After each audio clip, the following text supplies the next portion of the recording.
Okay, so this is the second time that I filmed this video because I had the other one ready to post it in YouTube, but something went wrong and it got deleted. And it was awful.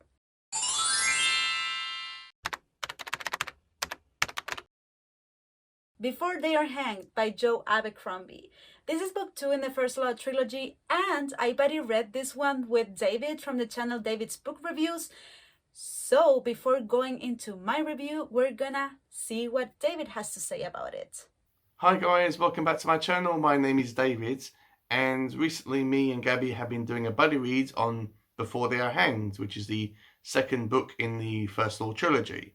This book was extremely enjoyable as it was wrapped up in a very loose plot, but this was a very strong character-driven story as always. I really like the characters in this book.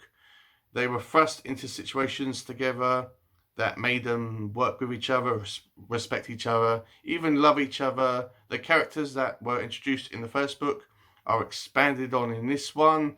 I even liked some characters that I didn't really like in the first book, but I liked much better in this book, and their characters were like matured and they changed throughout time.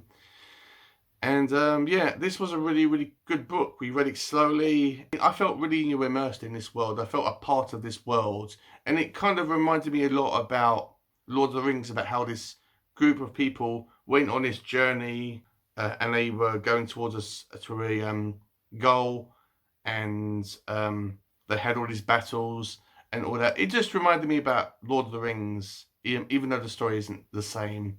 I liked in this story about how they expanded on what the first and second law is, and they introduced history and the myths of this world. More specifically, the story of the four brothers, how they were how three of them were given supernatural abilities, and one of them was kind of forgotten and pushed to the sides, and how that brother rebelled against his family and brought down the empire. That was really interesting to me. I really liked learning more about the history of this world, and yeah, I cannot wait to read the third book in the series. So with all that out of the way, let's go straight back to Gabby.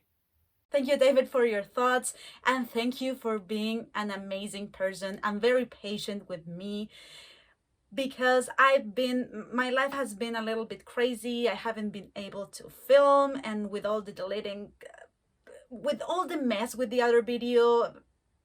Anyway, thank you so much. Both his channel and his video will be linked in the description if you want to check it out. The Blade itself was a great book. It was a very good introduction to this world, to these characters.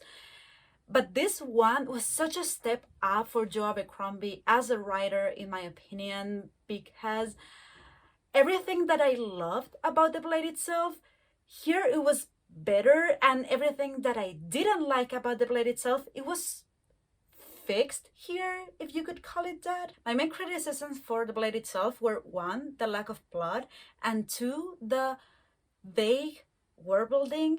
But I feel like here both things were improved so much.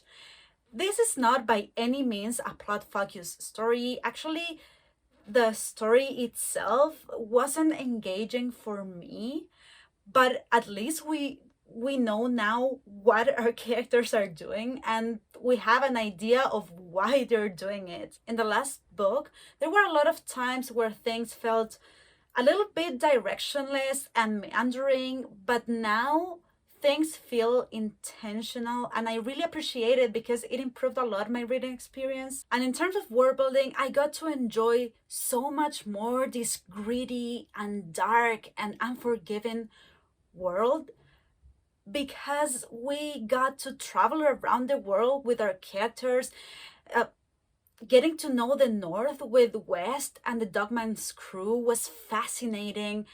Go to the edge of the world, traveling south with the party of Bias, Logan, Ferro. It was amazing. I had a blast.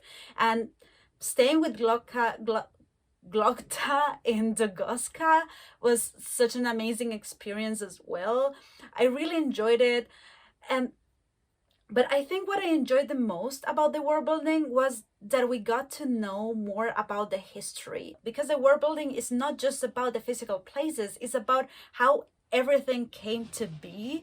And it was so interesting to see Bias telling us the story of the four brothers and how everything went to hell. I don't know, we've got to know more about the first law, the second law, how the magic works, and the severe consequences of using it. I've said this many times before, but I am a sucker for magic that has consequences on the users, because it makes everything so much more interesting and it raises the stakes, and I love that. But the gem of these books are the characters. I am a character reader, and Joe Abercrombie does a masterful job crafting these characters. They are unique, they have distinct voices, and they are so morally gray or downright bad, but you still love them, you still root for them. There's no one of the main cast of characters that don't get the attention they deserve. I mean, the Blade itself made a great job introducing us to this character, getting us to know them, but here we get so much deeper into their heads, and it's fascinating. West's arc was fantastic. Giselle became such an interesting character. His arc in this book was so good. I hated Giselle's character in the first book. I mean, if you want me to hate a character, throw me this petty noble full of himself, I am so much better than you because of my bloodline type of character. And he was that, but all his story throughout this book was great, and I really liked being in his head this time around. He grows and you start actually feeling for him. Bias is such an interesting character. I have so much fun following him. Besides, he's the one that tells us more about this world. He's so wise and bad-tempered at the same time. But okay. The best characters here, and I cannot even choose which one I like more because I love both of them for different reasons, and those are Logan Ninefingers and Sandan Glokta. Say one thing about Logan Ninefingers, say that he is a badass, and he's really a softie inside. If there is a beating heart of this group that goes south, that has to be Logan. I enjoyed so much all the relationships that were built inside this group, and those were all possible because of him. He just wants to survive, but he knows that surviving means more than just staying alive. He wants to create within this group a sense of camaraderie to help themselves, because they're not gonna be able to make it if they don't trust each other.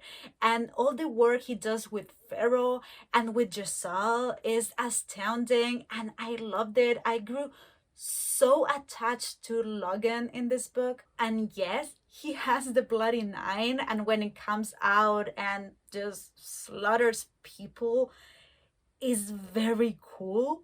But what I love most about his character is just how he is inside, really. And Glokta, Glokta is the embodiment of cynicism. You could not even guess at the things that I have done. Awful, evil, obscene. The telling of them alone could make you puke. He shrugged. They nag at me from time to time, but I tell myself I had good reasons. The years pass, the unimaginable becomes everyday, the hideous become tedious, the unbearable becomes routine. I push it all into the dark corners of my mind, and it's incredible, the room back there. Amazing what one can live with. Glokta is an inquisitor. He is a torturer. He is not a good guy at all. But he has so many layers. I love to see his internal conflicts. He is not pure evil. He questions himself a lot. He's constantly asking himself why he's doing what he's doing. He's so smart, and that makes him even more dangerous. And his resentment for the world is so palpable in every word he says, and his internal monologues that are one of the best things about these books. And I think I'm not alone in this sentiment. This guy is not someone you want to mess around with. But none of this could be possible without Joe Abercrombie's brilliant writing. His prose is beautiful and blunt. He doesn't embellish things, he just shows you how things are in such a brutal way. He portrays this dark and unforgiving world in such a grounded way that feels real. Actually, there are three things that I want to talk about his writing that I noticed in this book. The first one being the sex scenes. It's hard to write sex in a way that is compelling to the reader without falling into these cringy sentences and this weird feeling. But he manages to write them in a very compelling and realistic way. I love how he doesn't romanticize sex.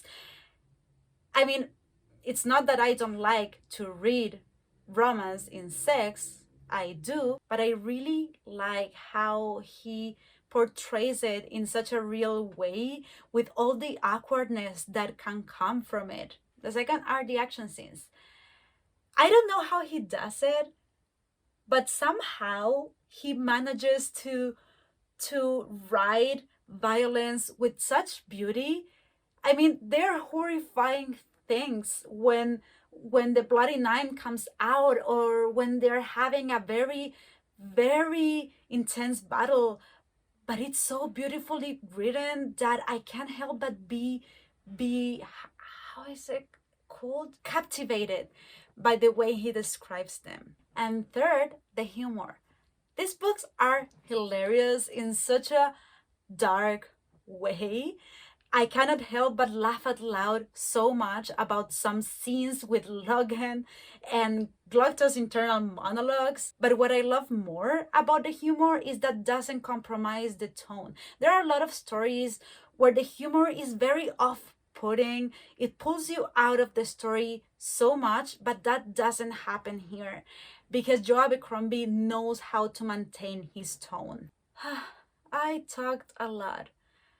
But my overall thoughts about this book are really positive. I enjoyed it a lot. I really recommend it. I had a lot of fun reading it with David and discussing it along the way. I also listened to the audiobook in some parts and I loved it. The audiobook is fantastic. The narrator does such an amazing job portraying, especially Glocta. How he does Glocta is brilliant. I couldn't imagine Glocta with another voice anymore. So that was my review. I would love to keep chatting with you about this book in the comments. Let me know your opinions.